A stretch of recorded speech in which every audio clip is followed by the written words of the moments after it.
A German shepherd stumbled through the icy fog of a lonely Washington forest road, her fur soaked and clinging to her trembling ribs. She should have given up hours ago. But from beneath a fallen log, three tiny cries cut through the cold night air. Newborn lives she refused to surrender.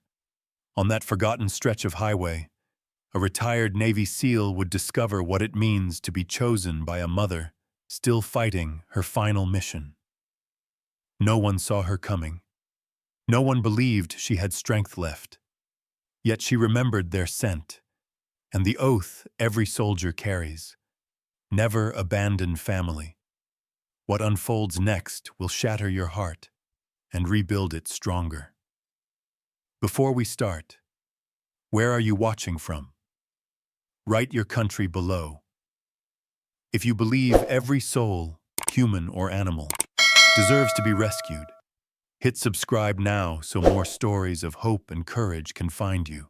Snow hissed sideways across the high Colorado Pass, the world swallowed in white silence.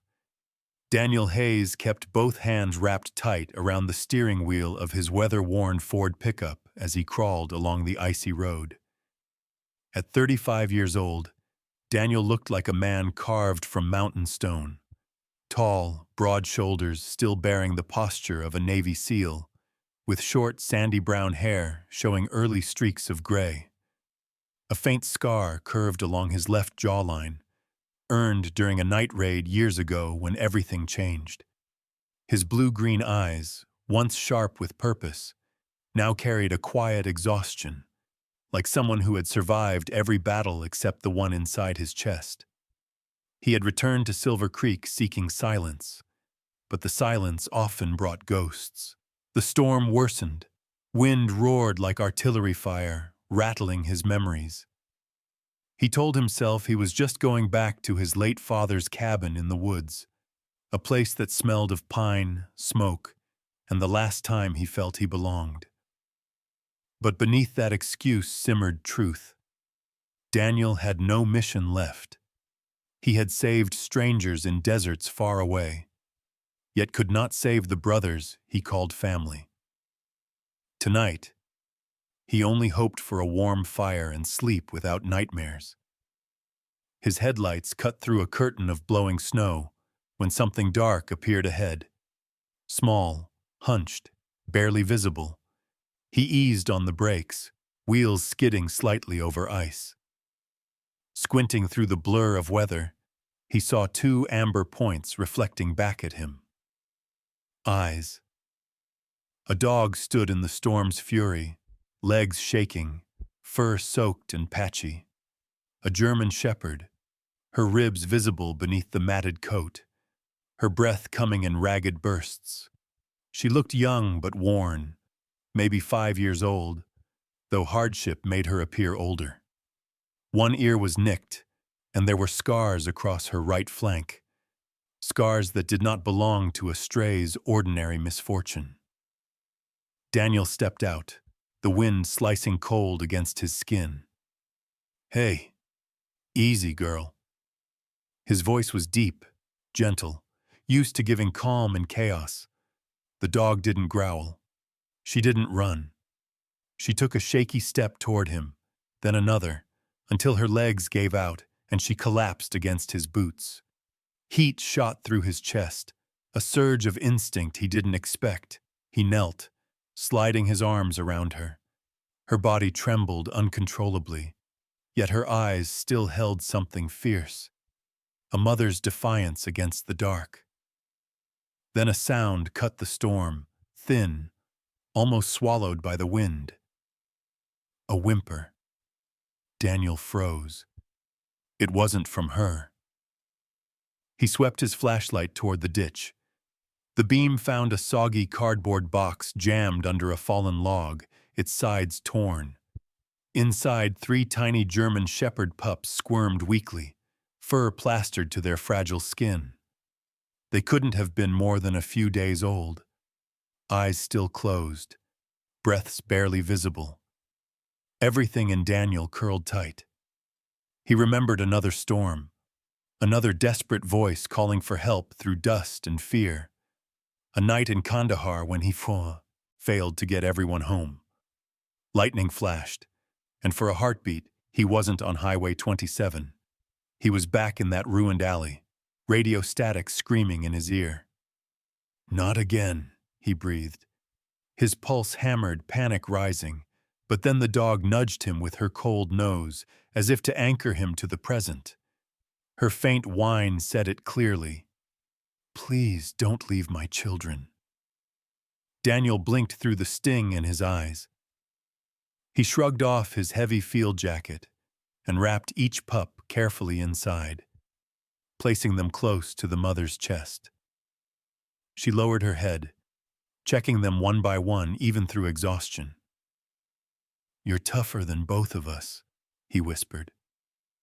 Lifting the dog in his arms, lighter than she should ever be, he carried her to the back seat, setting the bundled pups beside her. She curled protectively around them, eyes locked on his as if asking another silent promise. The engine rumbled to life, heater blasting. Daniel glanced at the rearview mirror. The dog stared back, not fearful, but trusting him with everything she had left. Something inside him shifted, slow but undeniable. Hold on, he murmured, turning onto the road toward Silver Creek. I've got you now. Outside, the storm screamed like war. Inside, the cab held a fragile miracle. A broken soldier, a wounded mother, and 3 beating hearts determined to stay. And for the first time in years, Daniel felt the faintest pulse of purpose returning, warm as the pups bundled in his coat. By the time Daniel Hayes reached the edge of Silver Creek, the storm had eased into a hard, relentless drizzle that tapped the windshield like restless fingers. Streetlights shimmered through the snow-washed darkness, faint halos guiding him down the quiet highway. The small veterinary clinic sat alone near a gas station, its windows glowing soft yellow against the cold night. Daniel parked close to the entrance, leaving the engine running to keep the heat alive for the mother dog and her pups. With careful movements, he lifted the bundled newborns into his arms, then returned for the mother. She tried to stand on her own, but gasped softly as her injured hind leg buckled. Daniel scooped her up again, feeling how unnaturally light she was, bones and fear wrapped in fading determination. The bell above the door chimed as he pushed inside. Warmth clung to the air, along with the scent of antiseptic and lavender soap. A woman behind the counter looked up sharply. She was in her early 40s. Emily Foster, the name stitched neatly onto her green scrub top. Emily was slender and a bit taller than average, with ash-blonde hair pulled into a messy bun that had long since lost its battle with the shift. Her skin was fair, lightly freckled across her cheeks, and her gray eyes were the kind that revealed both empathy and exhaustion. The deep lines beneath them hinted at years of nights like this, saving what others had already given up on. "Good Lord," she breathed, immediately stepping around the counter. "Get them in here." She guided him into a small exam room, her movements brisk but gentle, hands that had spent decades stitching hope into fragile bodies. Daniel laid the pups down on a heated pad where Emily checked them quickly. Hypothermic, but still responsive. Their thin cries cut through the quiet room like tiny sparks of life refusing to go out. "How long were they out there?" she asked. Her voice was steady, but carried a tremble of anger, not at him, but at the cruelty that had brought these animals to a frozen highway. "Found them on the pass," Daniel said. "Mother was standing in the road. She didn't leave them." Emily's eyes softened as she examined the German shepherd. "She's a fighter," she murmured. "And a good one." She gently pressed along the dog's spine and hind leg, frowning at a fracture that looked old but recently aggravated. What's her name? Daniel hesitated. Didn't come with one. I haven't named her yet. Dogs like her? They deserve names, Emily said, injecting warm fluids through an IV line with practiced speed. Names give them back what the world took. Daniel nodded, filing away the thought as he hovered close, one hand resting lightly on the dog's neck. The dog lifted her eyes, still fierce through the pain, and Daniel felt the smallest spark of trust pass between them. Emily glanced at him for the first time long enough to truly see him. His square jaw was covered in rough stubble. Fatigue shadowed the angles of his face. He looked like someone who had known too much cold, too much silence. She recognized that in an instant. She'd married a man once who walked through grief and war the same way. For a fleeting moment, something unspoken tied their two weary lives together, the knowledge of trying to mend what cannot be undone. A door opened from the back hallway, and Deputy Alex Turner stepped inside. A tall, broad man in his late 30s with sandy hair buzzed short and a trimmed beard. His uniform still carried fresh flecks of snow. Alex had grown up in Silver Creek. Most people here knew him as steady, straightforward, the kind of man who answered every call day or night. His hazel eyes widened at the sight of the battered shepherd. "What's the story?"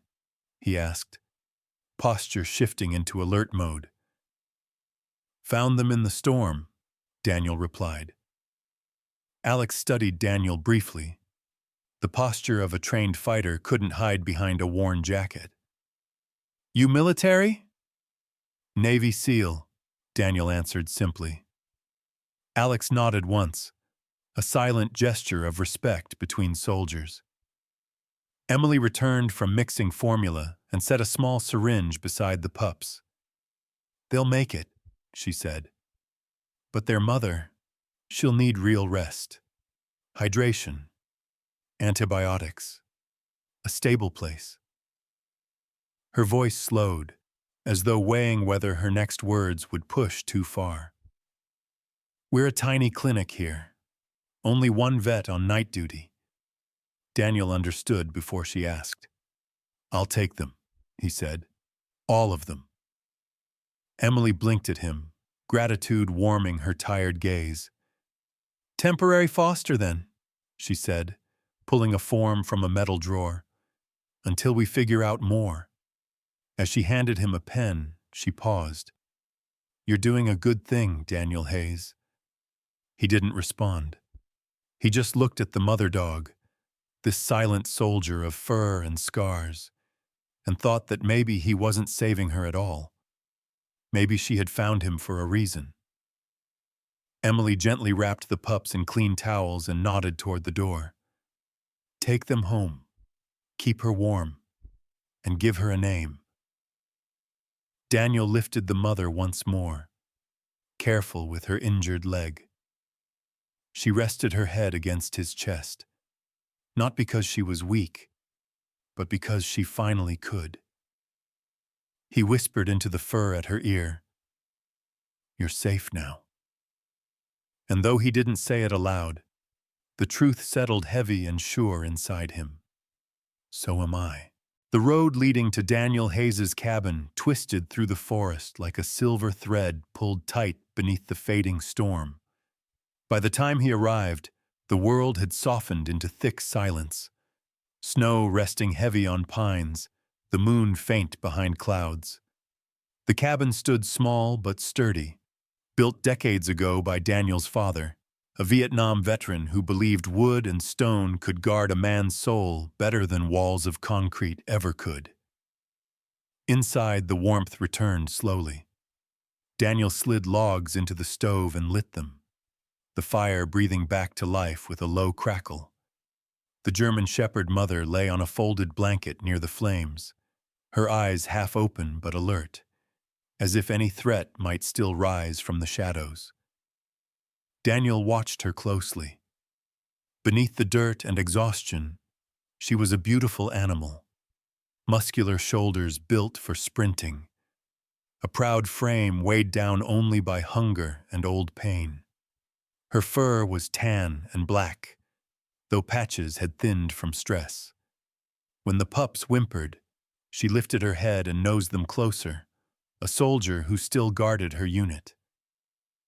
"We're home," Daniel whispered, though the word felt foreign in his mouth. He hadn't used it much since the desert took his brothers. He knelt beside the mother dog. "Aurora," he said, letting the name settle in the air. Something strong but soft, like dawn after the longest night. The dog blinked once, accepting the title as if it had always been hers. Daniel checked her leg again. The fracture was bad, but the bandages Emily wrapped held firm. A low whine escaped Aurora when he touched too close to the swollen joint, yet she did not pull away. Trust, fragile and new, lived in that silence. The pups, 3 tiny bundles, stretched and nuzzled blindly. Daniel smiled despite himself. They looked like little shadows curled against their mother's warmth. Each one so new, so unaware of the cold world waiting outside these 4 walls. A sharp knock suddenly rattled the door. Aurora tensed, a suppressed growl rising in her throat. Daniel grabbed the old hunting rifle mounted by the wall, a habit he wished he had outgrown. When he cracked open the door, a gust of icy wind pushed inside along with a large figure. Tom Peterson, his nearest neighbor, stepped into the lamplight. Tom was in his early 60s, tall with a broad chest that once carried a firefighter's gear through burning buildings. His beard was thick and graying, his face leathered by years of smoke and mountain winters. Though his shoulders were strong, his brown eyes held a softness, the kind born from saving lives and losing some along the way. "Heard you were back," Tom said, brushing snow from his jacket. His voice was rough, familiar, comforting in ways Daniel hadn't realized he missed. Then he spotted the dogs, and his brows shot up.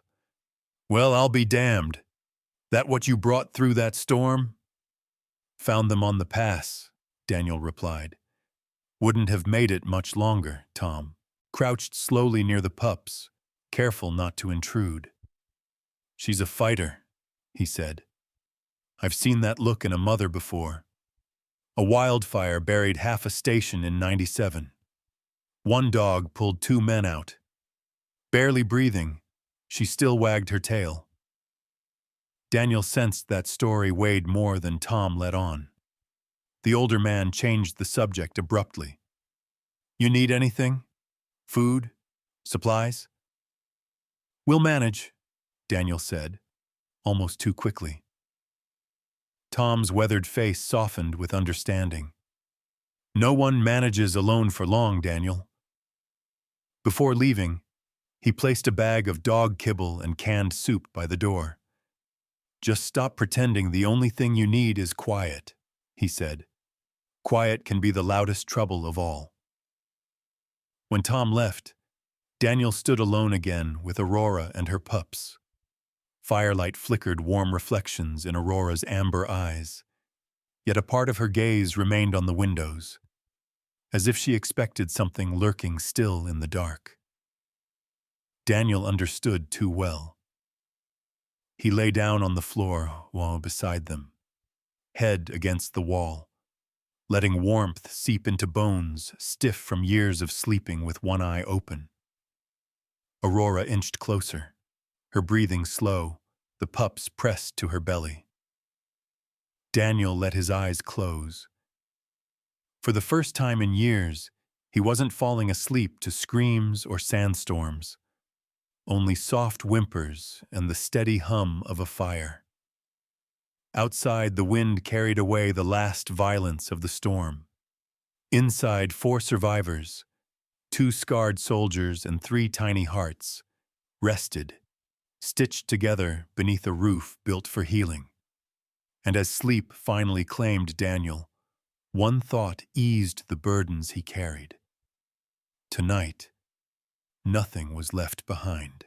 The next morning broke with a pale winter sun struggling through the clouds, turning the snow outside Daniel Hayes's cabin into a field of fading silver.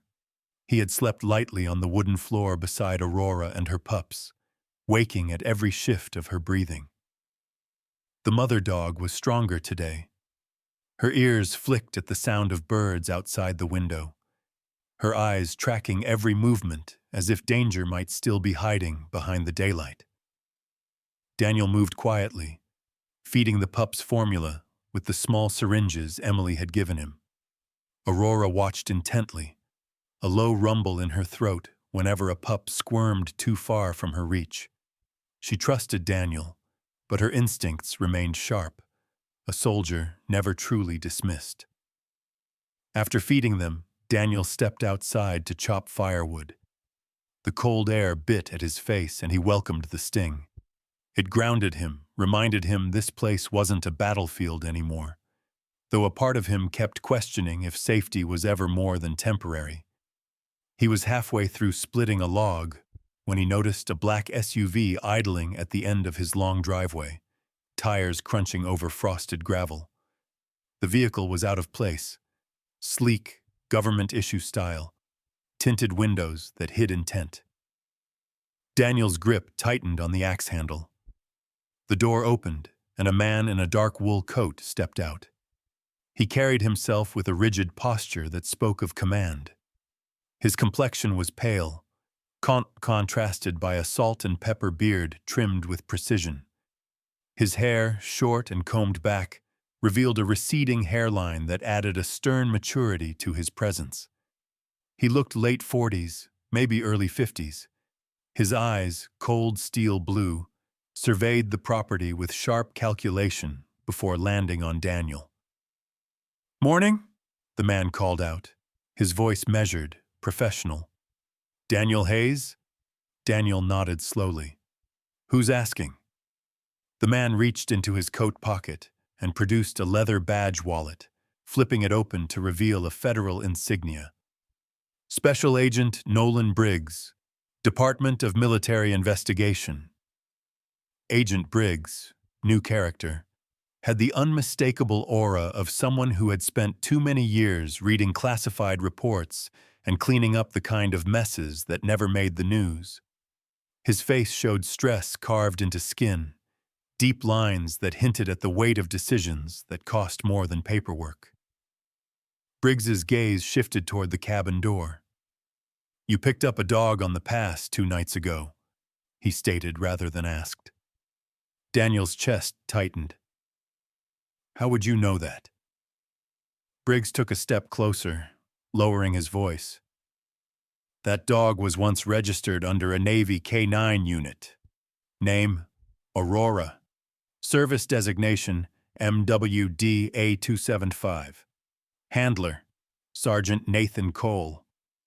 He paused, studying Daniel's reaction. "She disappeared during a classified mission overseas. Some believed she died. Others believed she was taken." Daniel's mind raced, not just at the information but the precision with which Briggs delivered it. "Why come to me?" Briggs watched him carefully, eyes like a sniper lining up a shot. Aurora wasn't just trained for patrol. She was part of an experimental information transfer program.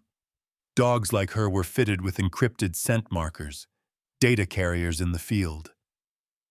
He slipped a gloved hand into his coat again and withdrew a document sealed in plastic.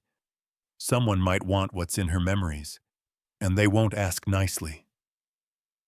Daniel's pulse began to pound, adrenaline simmering beneath calm.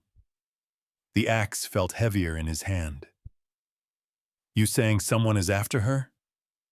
Briggs nodded, slow and solemn. "If they learn she's alive, they'll come. It won't matter that she's injured or caring for pups. They'll take what they want." He glanced toward the snow-draped forest, scanning the tree line as if expecting shadows to move. "Your cabin is remote, yes. but not invisible. Daniel exhaled through clenched teeth. What do you want from us? Briggs's expression softened, though the tension in his shoulders stayed locked. Keep her safe. For now, I'll classify this location as off-record. He slid a card into Daniel's free hand. If anything feels wrong, even something small, you call me. There was something deeper behind Briggs's tone now. A shared understanding between two men who'd seen missions go sideways and innocence pay the price. Daniel nodded once. I'll protect them. Briggs tightened his jaw, then started toward the SUV again. I don't doubt you can, he said, opening the door. But understand, others coming won't care who gets hurt. The SUV rolled away, leaving only tire tracks and a cold knot forming in Daniel's gut. When he returned inside, Aurora lifted her head, reading his tension like a familiar language. He sat beside her, resting his hand gently against her fur. Looks like the war followed you home too, he murmured. She pressed her muzzle against his palm in silent agreement. The fire crackled softly, unaware that the world outside had just shifted. In that small cabin, surrounded by fragile new lives and a mother with soldier's blood, Daniel realized he had a mission again, not assigned, not ordered, chosen. And he would not fail this one, not ever. Dawn arrived clear and bright over Silver Creek, the kind of winter morning that promised a new season beneath every melting snowflake. Inside the cabin, Aurora lay curled near the fire, her 3 pups nestled close. Their tiny chests rose and fell steadily now, life no longer clinging by a thread but stretching, waking, growing. Daniel Hayes poured fresh water into a bowl and set down softened food for Aurora. She shifted her weight carefully, injured leg still wrapped but healing. Her amber eyes tracked Daniel's movements with a mixture of trust and quiet command. She had been a warrior, she still was, but she didn't have to stand alone anymore. A knock at the door startled them both. Aurora rose slightly, not with fear but alert readiness. Daniel grabbed the handle and opened it to find Dr. Emily Foster, wrapped in a thick wool coat. Her ash-blonde hair was tucked beneath a navy beanie, and color returned to her freckled cheeks under the glow of morning. There was excitement in her gray eyes, something lighter than the exhaustion he first saw at the clinic. I thought you could use some breakfast for the little ones, she said, lifting a bag of fresh supplies. Daniel welcomed her inside. She knelt beside Aurora, gently checking the cast. She's doing remarkably well, Emily said, given what she's endured. Aurora licked Emily's hand, an act that startled the veterinarian into a soft laugh. Well, that's the highest honor I give, Emily teased, stroking her head carefully. The pups squeaked in hunger, wobbling toward their mother. The cabin filled with warmth that wasn't just from the fire. Before Daniel could say anything more, another familiar voice called from the porch. If I step in any puppy mess, I'm blaming you, Hayes. Deputy Alex Turner arrived holding 2 thermoses, frost stuck to his dark jacket and sandy beard. He grinned, something Daniel rarely saw on him, and handed over the coffee. You look better than yesterday, Alex said. Daniel shrugged. Sleep helps. Or purpose, Alex countered knowingly. Emily glanced at Daniel with kind curiosity, sensing that the edges of his guarded world were slowly softening. Alex cleared his throat. Listen, we've had patrols circle the outer forest roads. Nothing suspicious. For now, looks like your place is off the radar. Daniel nodded his thanks, relief subtle but real.